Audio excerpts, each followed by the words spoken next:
Hey, welcome back, guys. So today on this video, we are talking about your Wells Fargo account. And more specifically, I'm going to quickly answer a question I keep getting a lot on my other video. And that is, how do you download your Wells Fargo banking transaction history into a spreadsheet? So let's go ahead and talk about this. First off, guys, real quick video, not too many steps involved, so be sure to stick around to the end of the video. But why would you want to download your Wells Fargo banking transaction history anyways? Well, that's pretty easy. If you're running a small business, you know that sometimes your accountant or bookkeeper asks for banking transaction history in a spreadsheet. Whatever the case is, it's a pretty easy process. It's handled here in your Wells Fargo account. Check my video description. I'll try to leave all the written instructions there as well. But I've already opened up my Wells Fargo account and this is the home screen. Now here on the home screen, if you want to download your Wells Fargo banking history, you first have to find your account. So just click on this accounts button here on the top left. Okay, so once you click there, you're going to see a list of all of your accounts on Wells Fargo. You can see I just have the one right here. So first you want to choose the account. So I'm going to go ahead and click on this one. Okay, so once you click there, you will see your recent transaction history down here at the bottom. Now, in order to download a spreadsheet of your Wells Fargo banking activity, look for this button right here called Download Account Activity. It's in blue.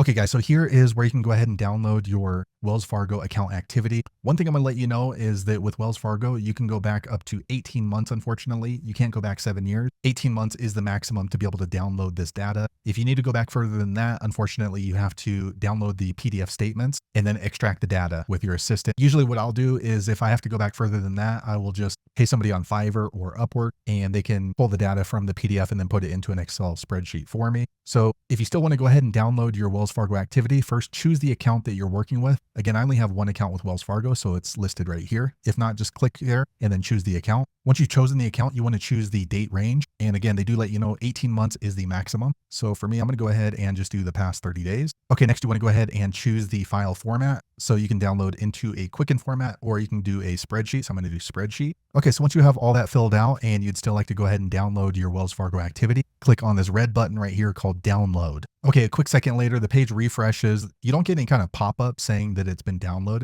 but it is downloaded, so you need to check your download folder. Let me jump on over to that now. Okay, so I'm working on a Mac, so I just opened it up in the Numbers app. So here is the transaction history that I downloaded from my Wells Fargo account. You can see it has the transaction date. It also shows the amount and then who the participant was in the transaction. So there you have it, guys. If you're wondering how to download a spreadsheet for your Wells Fargo account activity, that's the easiest way I know how to do it. If you know an easier way, be sure to leave a comment below. Let the rest of us know how you did it. Hopefully you found that video useful. If so, click thumbs up or maybe consider subscribing to my channel, and I hope to see you on the next video. Thanks again for watching.